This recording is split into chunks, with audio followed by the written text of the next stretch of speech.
Hi you guys, we're going to go ahead in this video and tackle target number 3, which is solving an inequality and graphing the solution.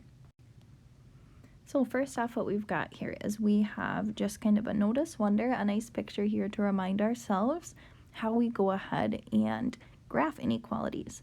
So before, when we looked at an answer maybe like x equals 1, that would just be one single point on the number line.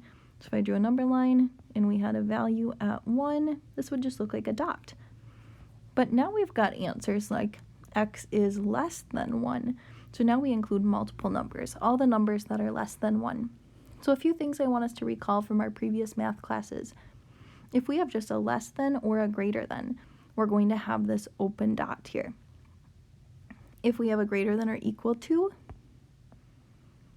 a less than or equal to or a greater than or equal to, we're going to have a closed dot. So open and closed dots are first. Our small numbers are always on the left. Our big numbers are always on the right. So as we read our expression or our answer here, x is less than 1. Our arrow needs to be pointing towards those small numbers. X is greater than 1. Our arrow needs to be pointed towards those bigger numbers. So let's start with just a few examples to kind of jog our memory here. So these first couple we're going to do are just graphing these inequalities. So let's go ahead here. Our first one is g is less than 7. I don't need us to put all the numbers on the number line, but I need us to put 7. And I'd like for us to put a number bigger than 7 and a number smaller than 7. So we know that our smaller numbers are on the left, bigger numbers on the right. So less than indicates an open circle, and g is everything smaller than 7. So we need to point towards our smaller numbers as we graph this. Our next one, we've got 2. So we need a number bigger, number smaller. And we have bigger than or equal to 2, so we're going to have a closed dot.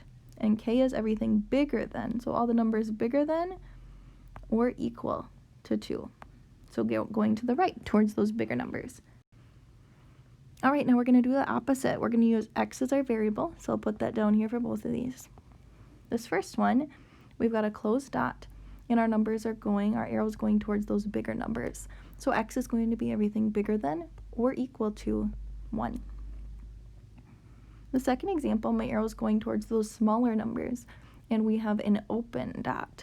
So we're going to have x is less than -2, and not equal to, because it's an open dot here.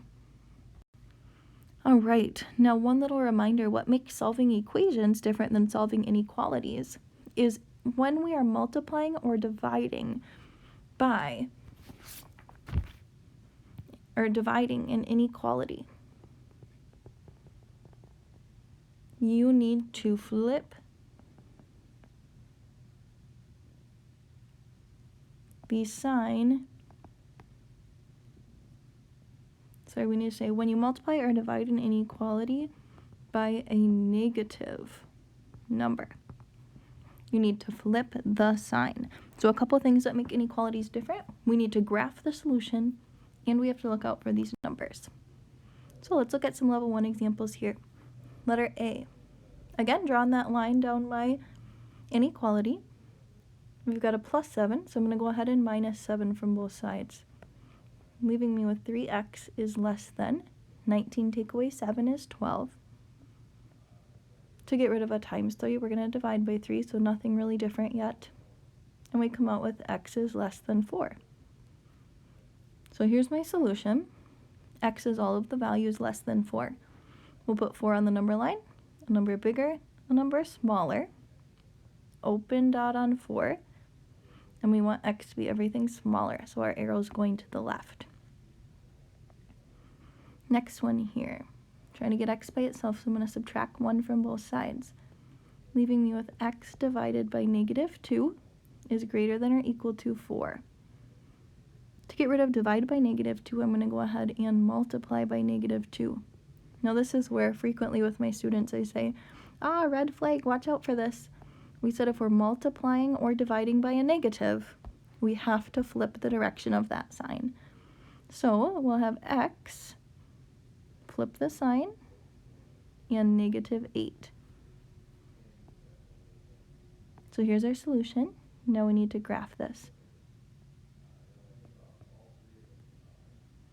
Bigger number on the right, smaller number on the left, closed dot on -8, and x is smaller than, so we're going towards those smaller numbers again.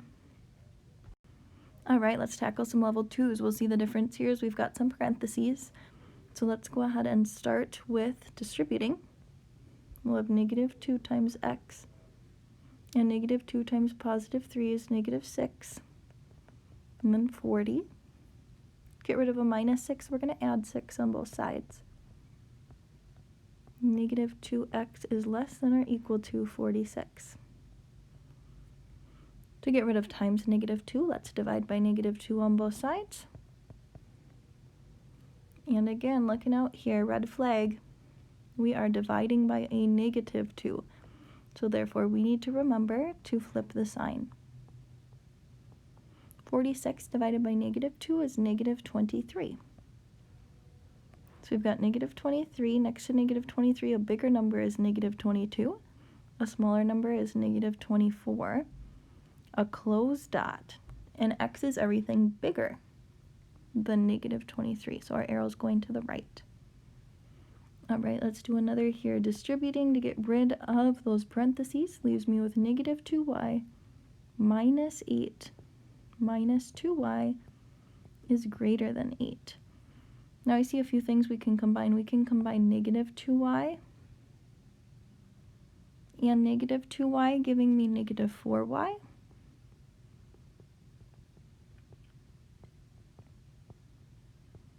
We'll add 8 to both sides to get -4y is greater than 16.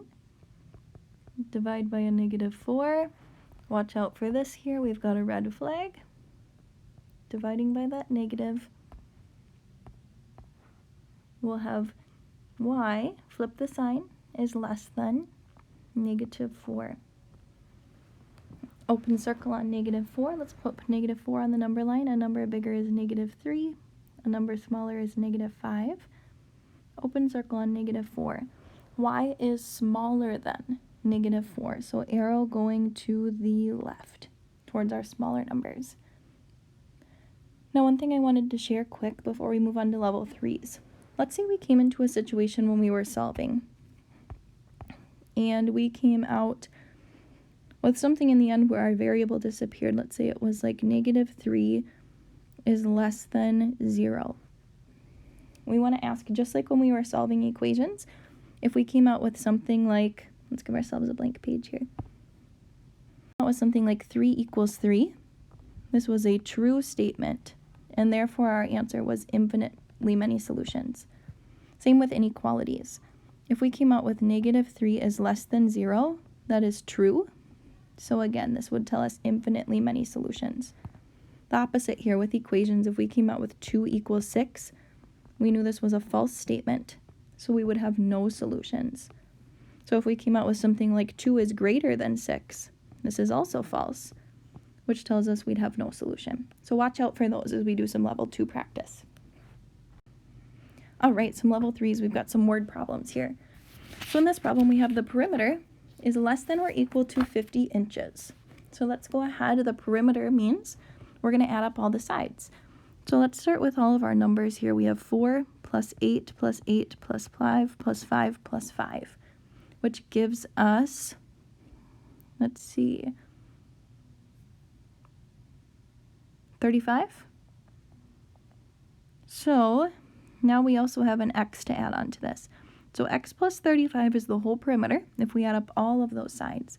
And we read here that the perimeter is less than or equal to 50. So we want to figure out what this value of x is. So we'll subtract 35 from both sides, and we'll get x can be anything less than or equal to 15.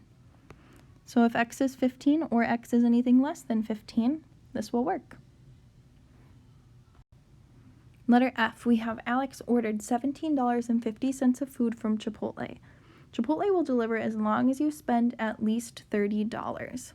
So we want to know here, if Alex has already spent $17.50, we want to know how much more money can he spend because he needs to hit that $30. So he needs to spend equal to $30 or more than $30 in order to get Chipotle to deliver.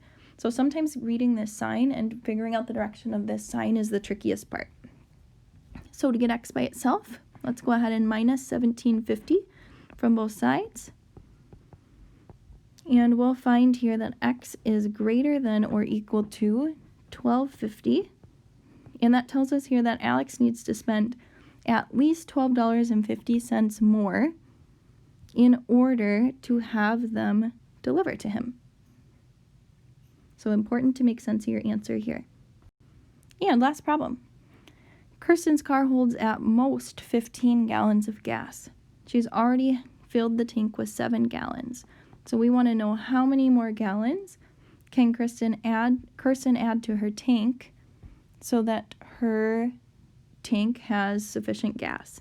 So the most it can hold is 15, so we know it can hold anywhere equal to 15 or less than 15, but it cannot hold more.